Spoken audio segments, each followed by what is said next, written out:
Assalamualaikum warahmatullahi wabarakatuh. Di sini kami, kelompok 2, akan mempresentasikan hasil kerja kelompok kami tentang biaya modal.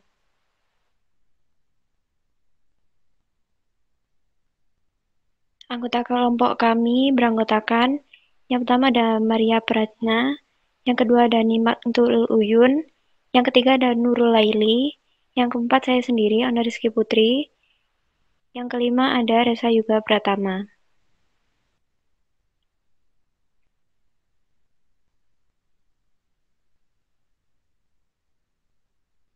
Yang akan kami bahas kali ini ada 7. Yang pertama yaitu ada pengertian biaya modal. Yang kedua, biaya modal dinyatakan dalam bentuk persentase. Yang ketiga, faktor penentu biaya modal. Yang keempat, biaya modal individual. Yang kelima, biaya modal gabungan. Keenam, biaya modal, biaya peluang, dan laba ekonomis. 7, manfaat biaya modal. Yang pertama, pengertian biaya modal. Biaya modal atau cost of capital didefinisikan sebagai biaya atau beban yang ditanggung oleh perusahaan atas penggunaan dana atau modal tertentu. Bagi perusahaan, dana atau modal yang digunakan untuk membiayai operasinya dari manapun sumbernya tidak ada yang gratis. Dana yang digunakan oleh perusahaan sebagaimana tercermin pada struktur modal yang disajikan pada sisi pasifa neraca perusahaan, semuanya mengandung biaya yang ditanggung oleh perusahaan yang disebut sebagai biaya modal.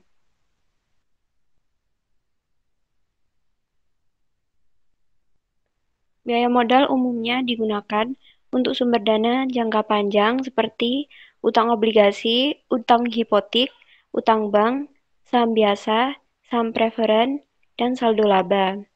Namun demikian, penentuan biaya modal juga diperlukan sebagai bahan pertimbangan dalam memutuskan penggunaan jenis sumber dana jangka pendek. Jenis utang jangka pendek seperti utang dagang, utang gaji, utang sewa, dan lain-lain, umumnya tidak perlu penghitungan biaya modal karena timbul sebagai akibat dari mekanisme normal atau transaksi perusahaan sehari-hari, bukan dari kebijakan khusus tentang pendanaan.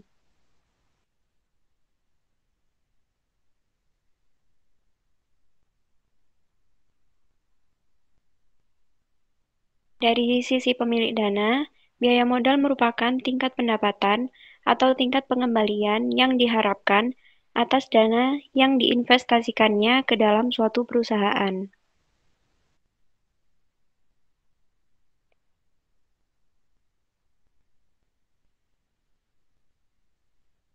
Sebaliknya, dari sisi pengguna dana, biaya modal merupakan biaya atau dana yang diperoleh dan digunakan untuk melakukan atau menjalankan suatu usaha. Dalam hal ini, biaya tersebut disebut sebagai modal.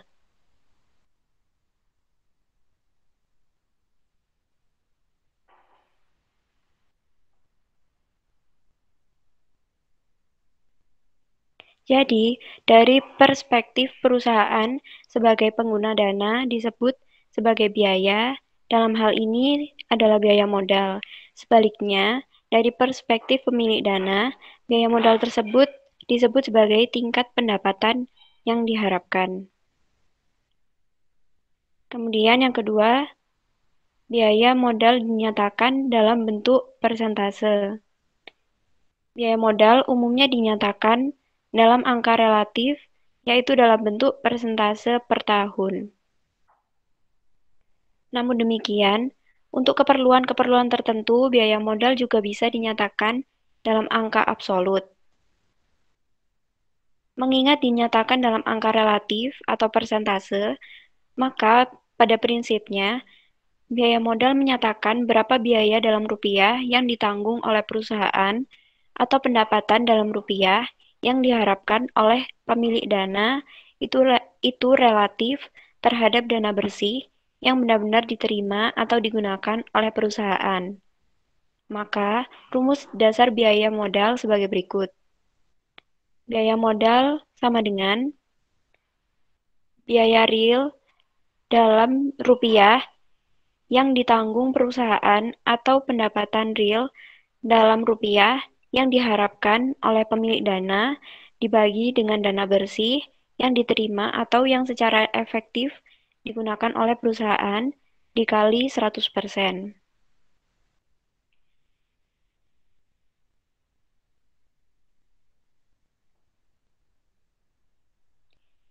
Sebagai ilustrasi, misalnya perusahaan memperoleh dana pinjaman dari bank sebesar 10 juta rupiah dengan tingkat bunga 10% per tahun. Atas diterimanya pinjaman tersebut, bank mengenakan biaya administrasi dan biaya-biaya lainnya yang terkait sebesar Rp350.000.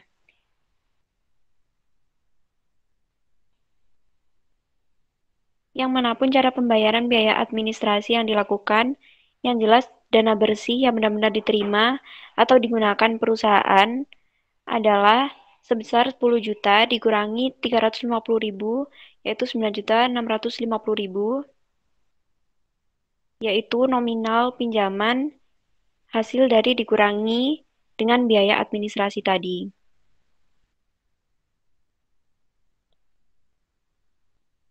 Jika dimasukkan ke dalam rumus, biaya modal atas utang bank sama dengan yang atas 10 juta dikali 10%, kemudian yang bawah dibagi dengan 9.650.000 dikali 100%.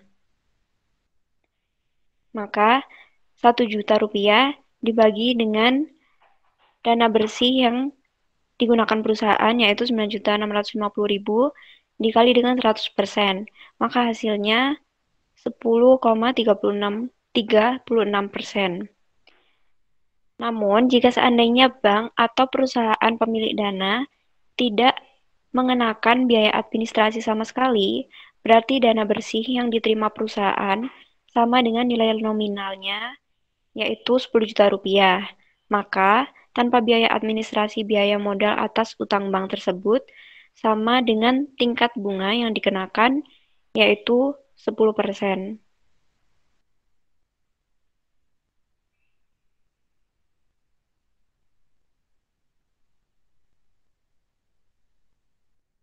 Selanjutnya, saya Nikmatuluyun akan menjelaskan tentang faktor-faktor yang menentukan biaya modal.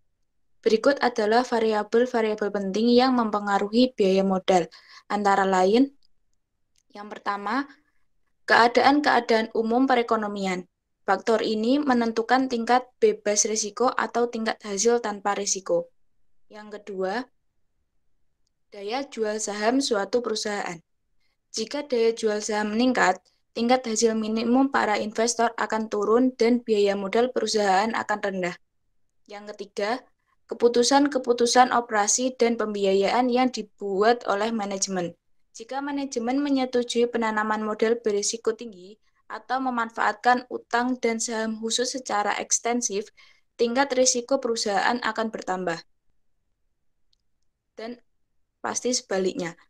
Kemudian yang terakhir adalah besarnya pembiayaan yang diperlukan. Permintaan modal dalam jumlah besar akan meningkatkan biaya modal perusahaan.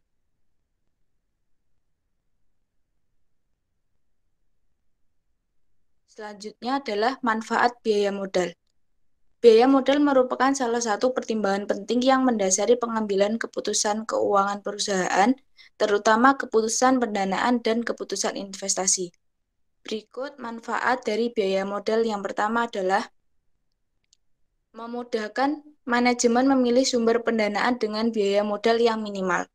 Dengan mengetahui biaya modal individual dari jenis-jenis sumber pendanaan yang tersedia, manajemen bisa memilih sumber pendanaan dengan biaya modal yang minimal.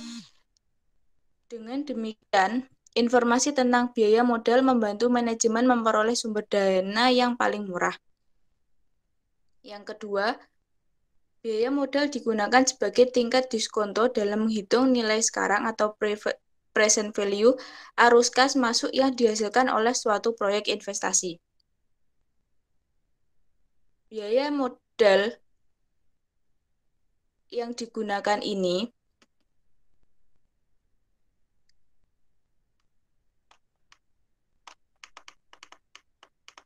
sangat bermanfaat bagi penganggaran modal. Biaya modal sangat penting ketika biaya modal berfungsi sebagai batas minimal tingkat pendapatan suatu proyek investasi yang dijadikan pedoman untuk menentukan apakah suatu proyek investasi menguntungkan atau tidak. Selain itu, penggunaan biaya modal dalam penganggaran modal dalam rangka perencanaan investasi jangka panjang dibahas pada bab berikutnya. Yang ketiga, biaya modal gabungan berfungsi sebagai batas minimal tingkat pendapatan yang harus dicapai oleh manajemen agar nilai perusahaan meningkat. Perusahaan yang menghasilkan ROI lebih rendah dari biaya modal gabungan akan berdampak kepada menurunnya nilai perusahaan. Sebaliknya, jika perusahaan mampu menghasilkan ROI di atas biaya modal gabungan, maka akan berdampak kepada naiknya nilai perusahaan.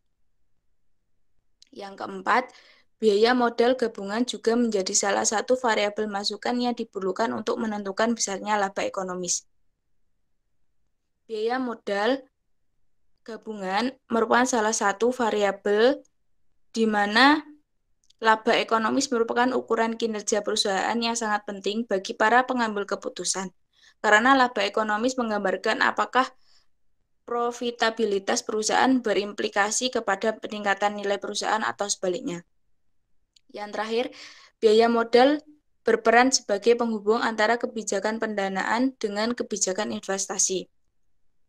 Sebagai contohnya, dengan mengetahui informasi tentang biaya modal dari sumber pendanaan yang digunakan, kita bisa memilih proyek investasi yang diharapkan mampu meningkatkan nilai perusahaan dan mencapai tujuan perusahaan. Selanjutnya akan dibahas oleh rekan saya.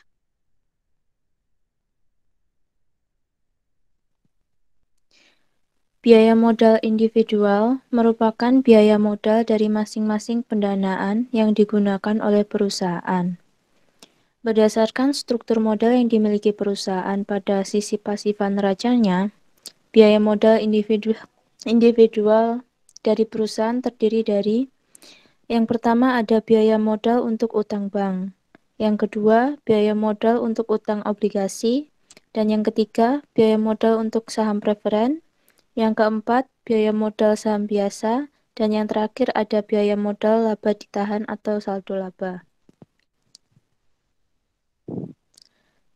Biaya modal utang bank merupakan tingkat keuntungan yang disyaratkan bank atas investasi perusahaan yang dibelanjai dengan utang, dengan rumus sebagai berikut, di mana biaya bunga didapat dari biaya yang ditanggung oleh perusahaan atas dana yang diperoleh dari utang bank, sedangkan nominal utang merupakan dana yang diterima sesungguhnya oleh perusahaan dari utang bank tersebut.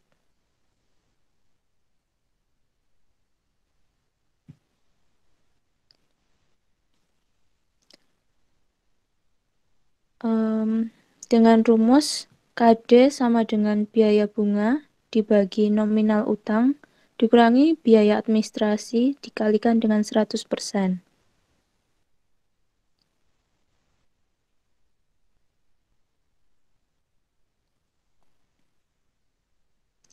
Jika dengan biaya administrasi sebesar 50 juta, berdasarkan neraca di atas, biaya modal utang bank per tahun dari PT Indo Tekstil adalah 15,05%, yang dihitung menggunakan rumus yang sudah dibahas di slide sebelumnya. Namun, jika perusahaan tidak dikenakan biaya administrasi atau potongan lainnya, biaya modal utang bank per tahun dari PT Indo Tekstil hanya sebesar 15% saja.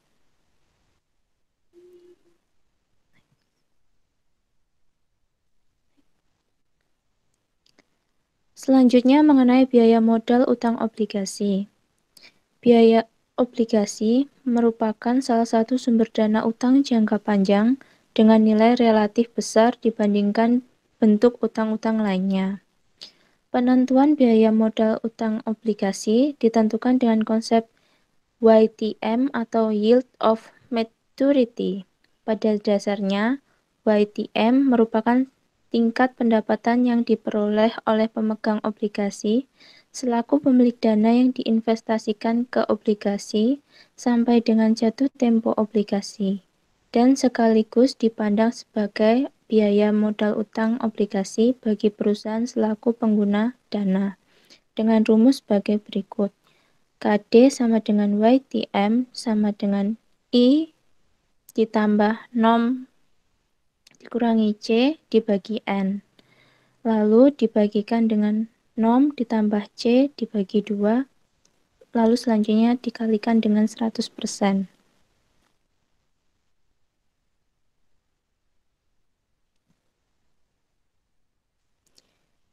Dari soal di atas, utang obligasinya sebesar 25 miliar, terdiri dari 250.000 lembar dengan nilai nominal Rp100.000 per lembar, jangka waktu 10 tahun, dan membayarkan kupon bunga 10% per tahun atau sebesar Rp10.000 per lembar per tahun.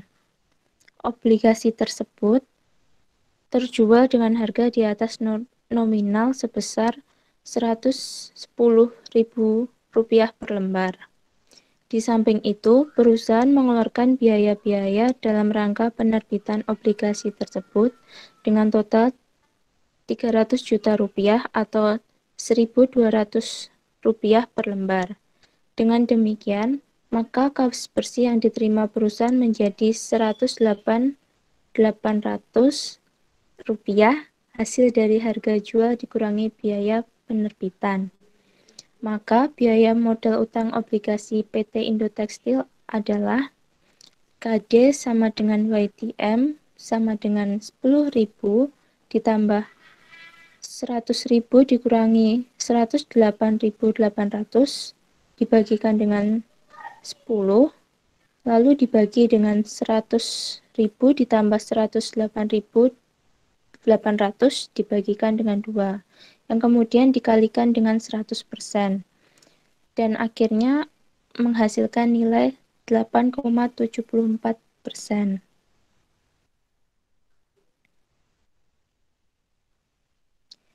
Biaya modal atas utang atau cost of debt pada slide sebelumnya merupakan contoh dari biaya modal utang sebelum pajak. Perusahaan perlu menyesuaikan semua jenis biaya modal atas utang dengan tarif pajak penghasilan, atau yang biasa disebut dengan biaya modal setelah pajak. Hal ini dikarenakan sumber dana dari utang mengandung beban biaya bunga sebagai komponen biaya modal. Selain sebagai beban perusahaan, biaya bunga perusahaan juga menguntungkan perusahaan di mana besarnya laba kena pajak menjadi lebih kecil. Dengan laba kena pajak menjadi lebih kecil, maka beban pajak yang ditanggung pun menjadi lebih kecil pula. Seperti yang ditunjukkan pada ilustrasi di sini. Ilustrasi tersebut menunjukkan dengan adanya biaya bunga perusahaan hanya dibebani pajak sebesar Rp21.250.000. Sedangkan jika tanpa biaya bunga, beban pajak perusahaan menjadi Rp25 juta. Biaya modal utang sebelum pajak dapat disesuaikan menjadi biaya modal utang setelah pajak dengan rumus di bawah ini. KD setelah pajak sama dengan KD sebelum pajak dikalikan 1 min T.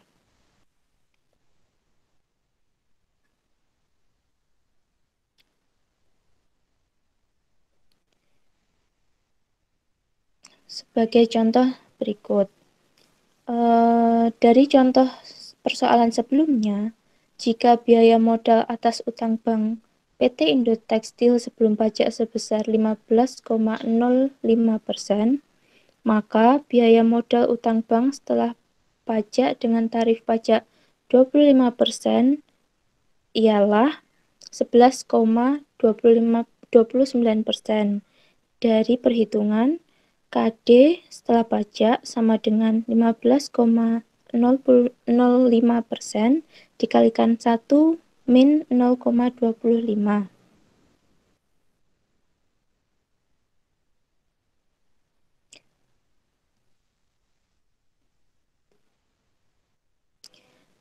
Nah, saham preferen merupakan salah satu sumber dana yang berasal dari kelompok modal sendiri dan memiliki hak istimewa.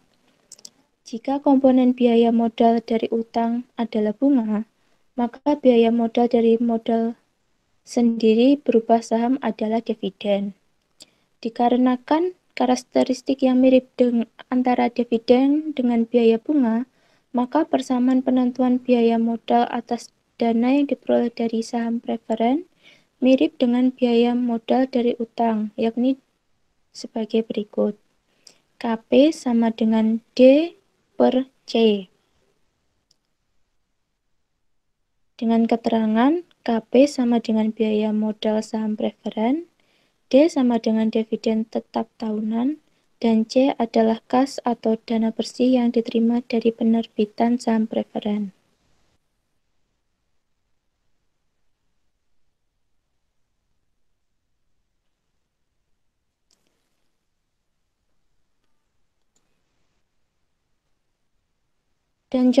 Dan dicontohkan pada soal di mana pada neraca PT Indo Tekstil di muka terdapat modal saham preferen sebesar 20 miliar rupiah, yang diasumsikan nilai nominal saham preferen tersebut sebesar 100 ribu rupiah per lembar, dan dividen 10% atau 10 ribu rupiah per lembar per tahun, dengan harga jual saham preferen dapat diterbitkan adalah 110 ribu rupiah per lembar. Maka biaya modal saham preferen PT Indo Tekstil adalah 9,1% yang berasal dari pembagian dividen tahunan terhadap dana bersih yang diterima dari penerbit saham preferen.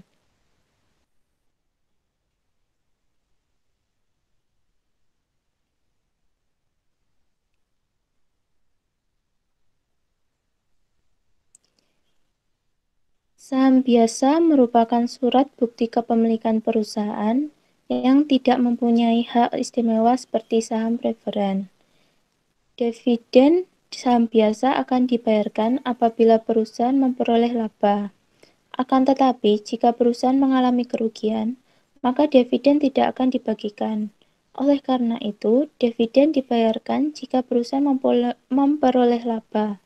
Maka diharapkan akan ada terus pertumbuhan dividen dari tahun ke tahun, yang dijabarkan dengan rumus sebagai berikut. KC sama dengan D per P0 ditambah dengan G.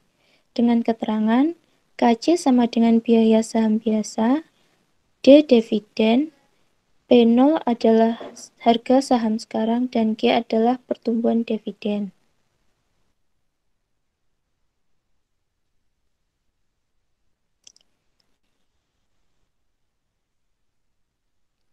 Misalnya, jika dividen saham pada PT Surya Putra diharapkan tumbuh 10% per tahunnya. Dividen yang diharapkan setahun pertama adalah Rp200 dengan harga saham sekarang Rp2.000. Lalu ditanyakan, berapakah biaya ekuitasnya? Maka jawabannya adalah pembagian Rp200 sebagai dividen pada tahun pertama terhadap Rp2.000 sebagai harga saham sekarang, kemudian ditambahkan dengan 10%, sehingga menghasilkan biaya ekuitas sebesar 20%.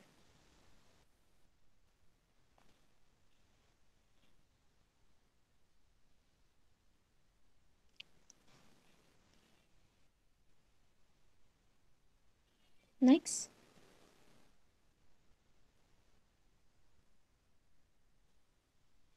Dan yang terakhir adalah biaya modal laba ditahan. Biaya laba ditahan adalah biaya dari penggunaan sumber saham biasa. Besarnya biaya ditahan merupakan tingkat pendapatan investasi atau rate of return dari saham yang akan diterima oleh investor. Jika investor menginvestasikan sendiri dalam kesempatan investasi lain dengan jenis perusahaan dan risiko yang sama. Adapun rumus dari modal laba ditahan adalah KR sama dengan KC dalam kurung 1 min T dikalikan dalam kurung 1 min P. di mana T adalah tingkat rata-rata pajak atas dividen, B biaya rata-rata makelar, KC adalah biaya modal saham biasa.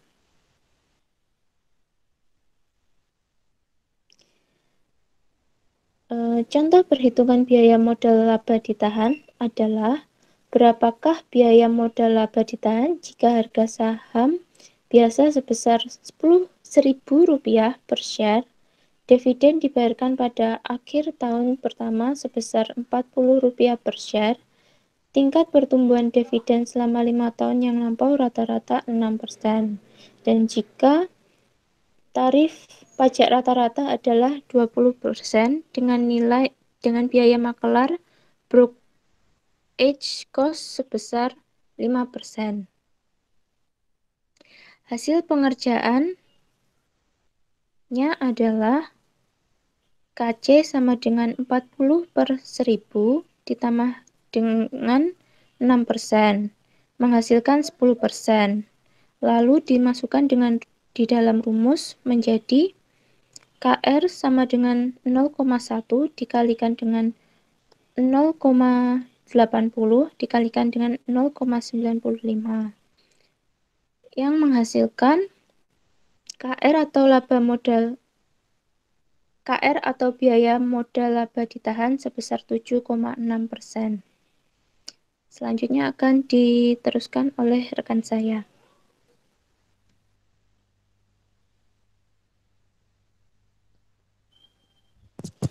Baik, terima kasih. Selanjutnya saya akan menjelaskan terkait pengertian biaya modal gabungan. Menurut buku Profesor Dr. Bambang Sugeng, biaya modal gabungan atau weighted average cost merupakan biaya dari keseluruhan atau gabungan dari seluruh biaya modal individual masing-masing sumber dana yang digunakan oleh perusahaan. Jadi, secara singkatnya saja, pengertian biaya gabungan ini merupakan seluruh biaya gabungan yang diperoleh baik dari utang saham, obligasi, atau saham-saham tadi yang digunakan untuk pendanaan perusahaan. Kemudian dalam penentuan biaya modal gabungan menggunakan mekanisme perhitungan rata-rata tertimbang. Oleh karena itu, dalam perhitungan biaya modal gabungan ini biasanya disebut sebagai biaya modal rata-rata tertimbang atau weighted average cost. Di sini ada rumus untuk menentukan biaya modal gabungan. Di sini WACC atau weighted average cost. Di sini ada WD, KD dikali WD plus KP dikali WP plus KS dikali WS plus KL dikali WL dan seterusnya. Perlu diketahui di sini KD, KP, KS itu merupakan sumber pendanaan, yang dimana KD itu merupakan biaya modal setelah pajak, KP merupakan biaya saham modal preferen, KS merupakan biaya modal saham biasa, KL merupakan modal laba ditahan, dan KN merupakan biaya dari sumber dana yang berasal dari lainnya. Dan sedangkan WD itu merupakan porsi atau seberapa besar penggunaan dana baik dari utang, saham preferen, saham biasa, laba ditahan atau sumber lainnya dibagi modal yang akan digunakan atau porsi modal yang akan digunakan. Nah, di sini tadi saya sudah membuat ringkasan dari soal sebelumnya dari biaya modal individual dari PT Indo Tekstil. Di sini sumber dananya ada dari utang bank, utang obligasi,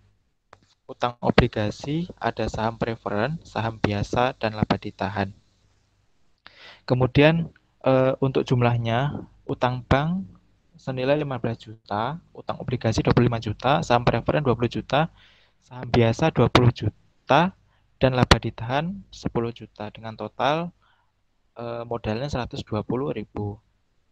Dan porsi yang digunakan adalah sudah tertera dalam tabel tersebut hingga mencapai 100%, sehingga diperoleh biaya modal individual Untuk utang bank 11,29%,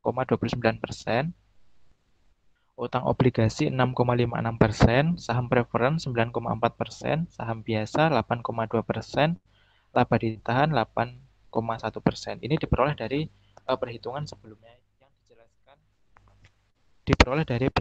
yang dijelaskan pada biaya individual sebelumnya.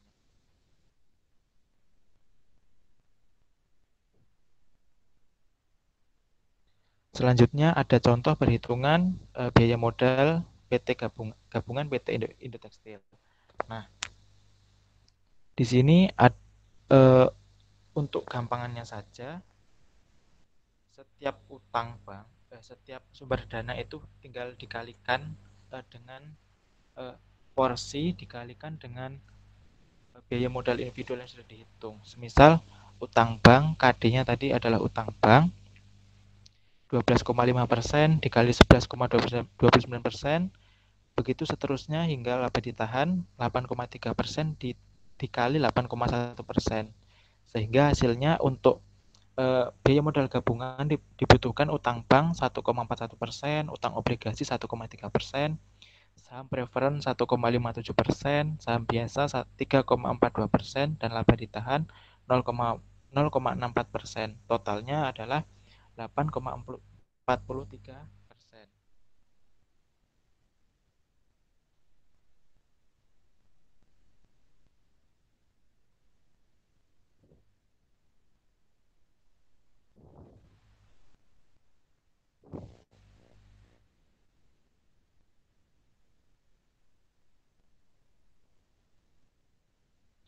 Berdasarkan perhitungan di atas, dengan total modal sebesar 120 miliar yang terdiri dari berbagai sumber pendanaan modal biaya gabungan dari PT Indo Tekstil sebelum pajak adalah 8,43%. Biaya modal setelah pajak pada dasarnya merupakan biaya modal neto atau biaya modal real yang ditanggung perusahaan. Oleh karena itu, sebagaimana biaya modal individual atas utang yang dihitung setelah pajak, biaya modal gabungan juga harus dihitung berbasis setelah pajak. Pemanfaatan biaya modal untuk kepentingan pengambilan keputusan juga hendaknya menggunakan biaya modal setelah pajak.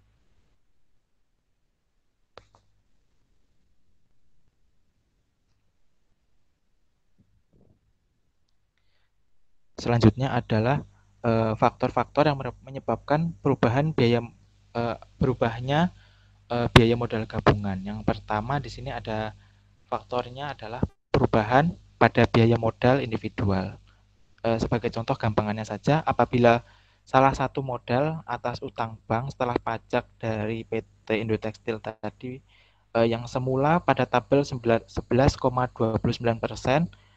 kita tingkatkan menjadi 14%, maka biaya modal gabungan juga akan ikut naik. Yang semula dari 8,43%, kemungkinan naik akan menjadi 8,77%. Kemudian yang kedua ada faktor terhadap perubahan pada struktur modal. Maksudnya apa? Sebagai contoh di sini, semisal PT Indo Tekstil menerbitkan saham biasa baru senilai 20 juta, sehingga dana yang bersumber dari saham biasa naik 50 juta, sehingga totalnya 70 juta. Nah, struktur modal baru dari perusahaan tersebut karena dia menambah atau menerbitkan saham biasa yang semula 120 juta menjadi 140 juta.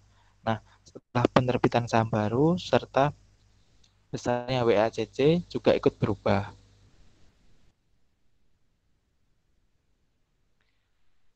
Selanjutnya ada hubungan antara biaya modal dan risiko. Nah, di sini kita melihat gampangannya istilahnya adalah high risk, high return, low risk, low return. Maksudnya adalah teori tersebut menjelaskan bahwa semakin tinggi kita berinvestasi, maka semakin tinggi pula tingkat pendapatan yang kita harapkan. Sebaliknya, semakin rendah risiko investasi yang kita tanggung, maka semakin rendah tingkat pendapatan yang kita harapkan. Nah, risiko dari suatu investasi adalah risiko tentang ketidakpastian atau peluang kegagalan terhadap realisasi tingkat pendapatan yang diharapkan dan peluang kegagalan pengembangan dana oleh debitur. Semakin tidak pasti atau semakin besar peluang kepastian dan atau semakin besar pula peluang kegagalan yang dihadapi, semakin besar juga resiko investasi tersebut. Jadi semakin besar tingkat resiko kita, juga semakin besar tingkat peluang pengembalian atau pendapatan yang kita harapkan. Nah, di sini ada hubungan antar biaya modal dan risiko. Nah, di sini ada kurva yang menggambarkan antara tingkat resiko dan modal yang kita ambil. Semakin risiko dari mohon maaf dari kurva tersebut dapat kita jelaskan bahwa tadi semakin besar kita menentukan investasi, maka semakin besar pula atau semakin tinggi pula tingkat risiko yang kita hadapi dari investasi tersebut. Di sini ada beberapa poin yang saya ambil.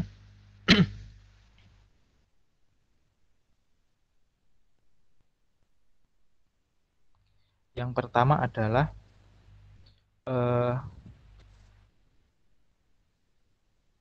bahwa kalau kita bisa mengambil kesimpulannya, biaya modal itu merupakan ditentukan oleh jenis sumber dana, yang yaitu dari mana dana atau modal yang diperoleh. Besarnya biaya modal ditentukan oleh besar kecilnya risiko atau bidang investasi yang dibiayai atau akan dibiayai menggunakan dana yang bersangkutan. Dengan demikian, biaya modal bukan ditentukan oleh jenis sumbernya, melainkan oleh penggunaannya. Sumber dana yang sama sangat dimungkinkan memiliki biaya modal berbeda jika penggunaan dari dana yang didapat untuk membiayai bidang investasi yang berbeda dengan tingkat risiko yang berbeda pula. Kemudian yang kedua ada memilih sasaran investasi dan sumber pendanaan yang menguntungkan. Nah, dalam kenyataannya kita kan dalam pasar investasi atau sumber pendanaan bersifat tidak sempurna, sehingga ada proyek-proyek investasi atau bidang usaha atau sumber-sumber pendanaan tertentu yang berada di luar garis keseimbangan tersebut. Kemudian di sini ada terkait pandangan investor terhadap perusahaan kita. Bagaimana cara pandang investor melihat jumlah investasi yang akan dia berikan kepada perusahaan kita. Kemudian ada perspektif perusahaan, atau yang kita ketahui adalah pandangan terkait perusahaan dalam menentukan investasi. Selanjutnya akan dibahas oleh teman dan rekan saya. Silakan. Baik, selanjutnya adalah biaya modal, biaya peluang, dan laba ekonomis.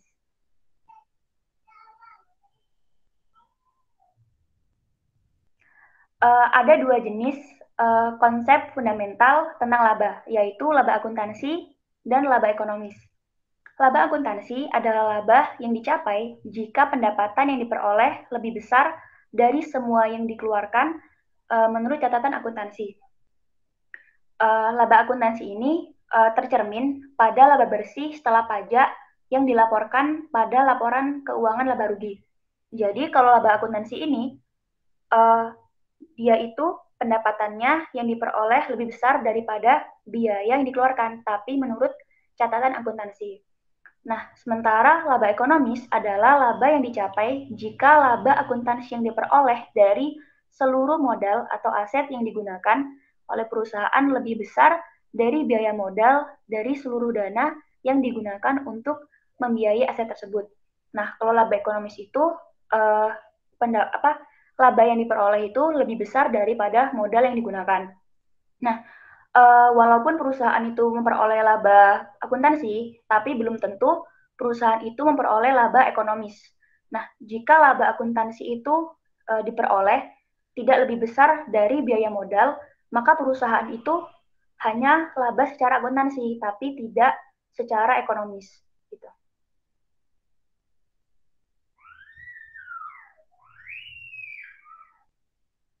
Nah, laba atau rugi ekonomis itu ditentukan dengan cara membandingkan laba akuntansi dalam satu periode dengan biaya modal.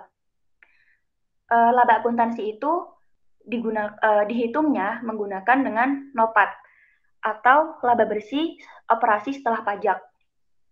Sedangkan biaya modalnya adalah biaya modal gabungan atau WACC atau juga biaya modal individual kalau perusahaan itu hanya menggunakan satu sumber dana. Nah, untuk persamaan laba ekonomisnya, yaitu laba atau rugi ekonomis sama dengan NOPAT dikurangi WACC.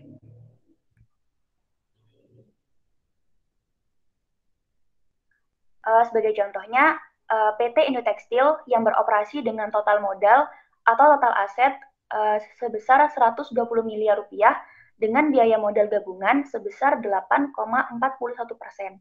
Pada periode 2000XX, perusahaan tersebut dimisalkan memperoleh laba bersih operasi setelah pajak sebesar 12 miliar rupiah. Kemudian diminta untuk menghitung laba ekonomis PT Indo Tekstil pada tahun 2000XX. Nah, untuk penyelesaiannya, pertama dicari dulu biaya modal gabungannya, yaitu 8,41% dikalikan dengan modalnya. Modal gabungannya yaitu 120 miliar.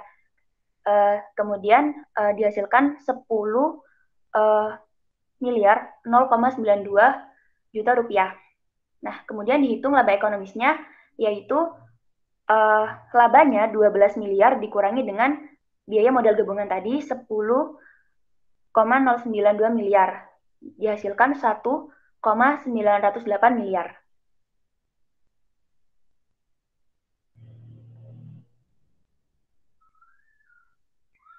Kemudian laba ekonomis juga bisa dinyatakan dalam bentuk angka relatif atau persentase dengan membandingkan nilai NOPAT dan WACC.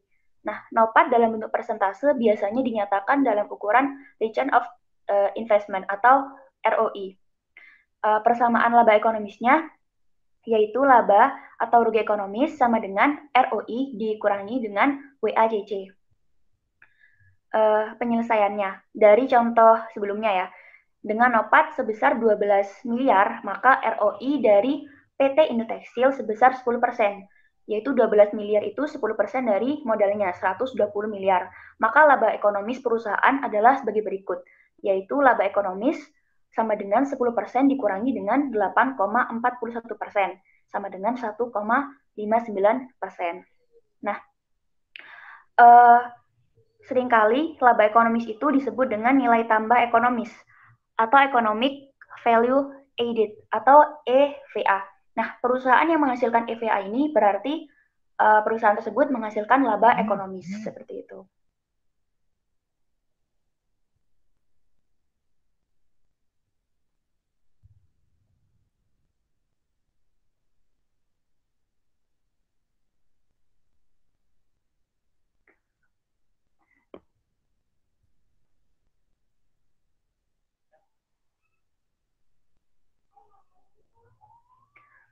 Selanjutnya adalah laba ekonomis ditentukan berdasarkan biaya peluang. Biaya modal bisa ditentukan berdasarkan biaya peluang, terutama bagi sumber-sumber pendanaan atau modal yang tidak mengandung biaya modal real. Nah, kemudian atas dasar ini, maka biaya peluang itu juga mencerminkan biaya modal. Biaya peluang merupakan tingkat pendapatan yang diharapkan dari bidang investasi tertentu yang memiliki tingkat risiko yang kurang lebih sama dengan bidang investasi yang dipilih atau dilaksanakan oleh perusahaan. Sebagai ilustrasi, seorang investor dihadapkan kepada dua alternatif investasi dalam bentuk saham, yaitu saham perusahaan A dan saham perusahaan B. Saham A diketahui menawarkan tingkat pendapatan yang diharapkan sebesar 12%. Nah, seandainya investor memutuskan menginvestasikan dananya ke saham perusahaan B, berarti ia melepas alternatif investasinya ke dalam saham perusahaan A. Dengan demikian, biaya peluang yang sekaligus berfungsi sebagai biaya modal atas keputusan investasinya ke saham B adalah 12%.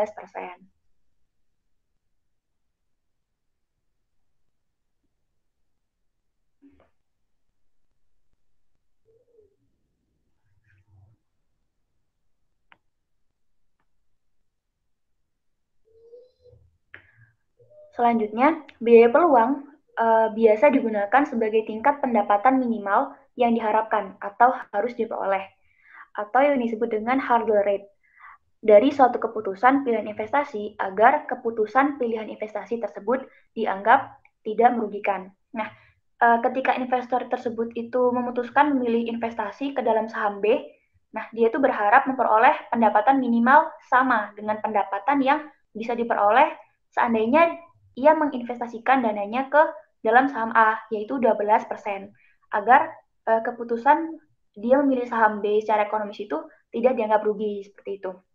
Nah, kemudian berkaitan dengan ilustrasi sebelumnya, jika investasi ke dalam saham B memberikan tingkat pendapatan lebih dari 12%, maka keputusan investor tersebut dianggap menghasilkan laba ekonomis atau economic profit. Nah, jika investasi ke dalam saham B memberikan tingkat pendapatan yang kurang dari 12%, maka keputusan investor tersebut dianggap menghasilkan rugi ekonomis atau economic loss. Kemudian jika investasi ke dalam saham B itu memberikan tingkat pendapatan yang sama dengan 12%, maka keputusan investor tersebut dianggap impas atau economic break even. Seperti itu.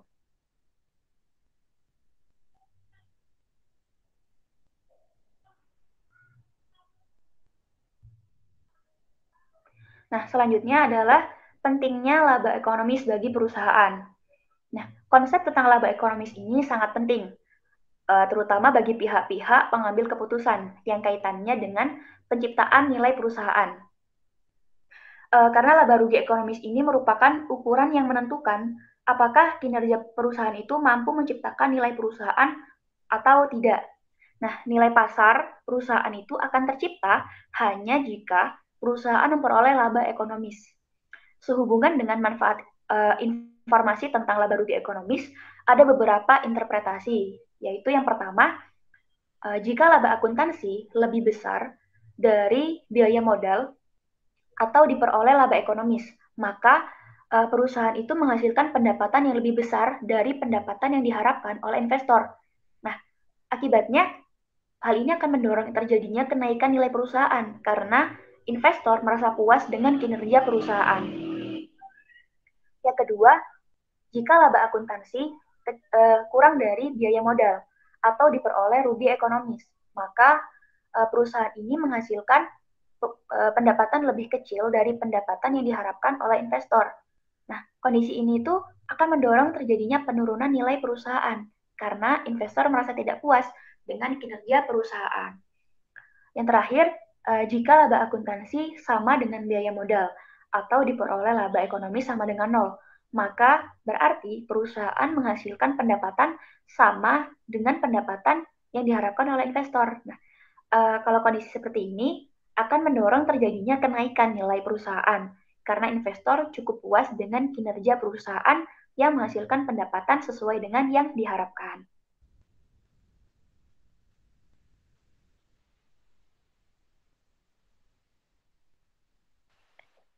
Baik, sekian dari kelompok kami. Mohon maaf apabila ada salah kata dan kekurangan. Wassalamualaikum warahmatullahi wabarakatuh.